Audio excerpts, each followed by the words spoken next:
नमस्कार साथियों, कैसे हैं आप लोग? आशा करती हूँ कि आप सभी लोग अपने अपने घरों में स्वस्थ और मस्त होंगे। साथियों, मैं हूँ एडवोकेट अमृता रावत, उत्तराखंड के डिस्ट्रिक्ट पौड़ी से हूँ मैं।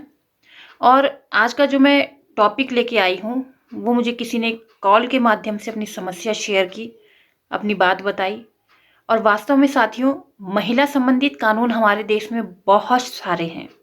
हमारे देश में अगर महिलाओं को थोड़ा सा भी कुछ होता है तो उनके लिए इतने सारे आईपीसी, सीआरपीसी, सारी धाराएं खुल जाती हैं, सारा संविधान खुल जाता है। लेकिन आज वो दौर आ चुका है कि जहां हम कह सकते हैं कि वास्तव में महिला तो पीड़ित है, लेकिन पुरुष भी कोई कम पीड़ित नहीं है। पुरुष वर्ग भी उतना ही पीड़ित होता जा रहा है जितने की महिला पीड़ित है। तो आज हम चर्चा करेंगे इस विषय पर, और आशा करती हूँ कि आप मेरी वीडियो को पूरा देखेंगे, क्योंकि जब आप पूरा देखेंगे तभी आपको इस विषय में जानकारी संपूर्ण तौर पे मिल पाएगी। तो आइए शुरू करते हैं साथियों आज का ये वीडियो। साथियों, आपने सुना होगा कि एक महिला को जब पब्लिक प्लेस में या वर्क प्लेस में या कहीं भी जो है, घर हो या बाहर हो, उसे जब भी जो है प्रताड़ित किया जाता है, चाहे वो शारीरिक हो, मानसिक हो, आर्थिक हो, किसी भी तरीके से, तो जो है उसके लिए बहुत सारे कानून बनाए गए हैं। लेकिन आज मुझे जो कॉल आई है, वो मैं उनका नाम नहीं बताऊंगी, ना ही उनकी जगह बताऊंगी, लेकिन उनके द्वारा मुझे बताया गया है कि उनके ऑफिस में जो उनकी बॉस हैं वो उन्हें मॉलेस्ट करती हैं। और कभी मतलब जैसे हम महिला के लिए कहते हैं कि महिला को एक टच करने से ही पता चल जाता है कि महिला समझ जाती है कि वह टच किस तरह, गुड टच है या बैड टच है।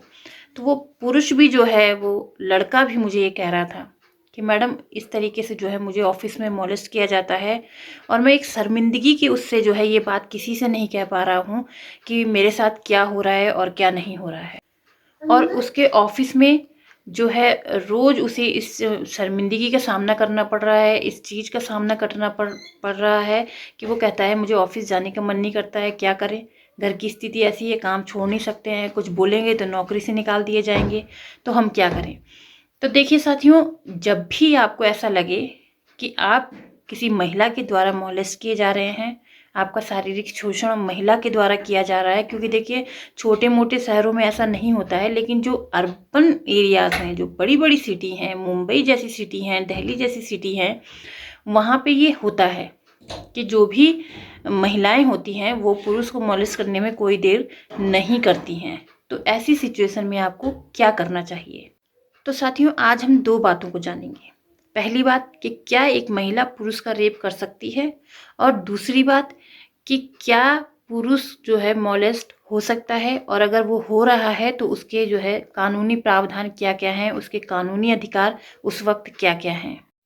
देखिए साथियों, हम ये देखते हैं कि जब भी जो है ऑफिस हो या वर्क प्लेस हो या कहीं भी हो, कई बार इस तरीके की हरकतें की जाती हैं, जैसे कभी कंधे में हाथ रख देना, कभी पेट में उंगली कर देना, कभी बालों को इस तरीके से कर देना। तो ये सब चीज़ें जब महिला के साथ होती हैं तब तो वो मॉलेस्टेशन मानी जाती हैं, तब तो वो हैरेसमेंट मानी जाती हैं।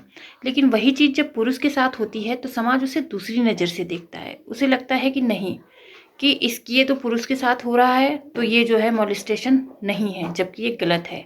अगर किसी पुरुष के साथ इस तरीके की हरकत होती है जो कि समाज में उसकी छवि को धूमिल करती हैं, समाज में उसके आचरण को प्रभावित करती हैं, तो जो है आप उस संबंध में एफआईआर लिखा सकते हैं, या अपनी बॉस को, अपनी जो ऊपर की उसकी बॉस है या आपकी कंपनी के जहाँ भी जो है मेन ब्रांच है, आप वहाँ पे अपनी बॉस की शिकायत, या जो भी आपके साथ इस तरीके का कर रहा है उसकी शिकायत जो है कर सकते हैं।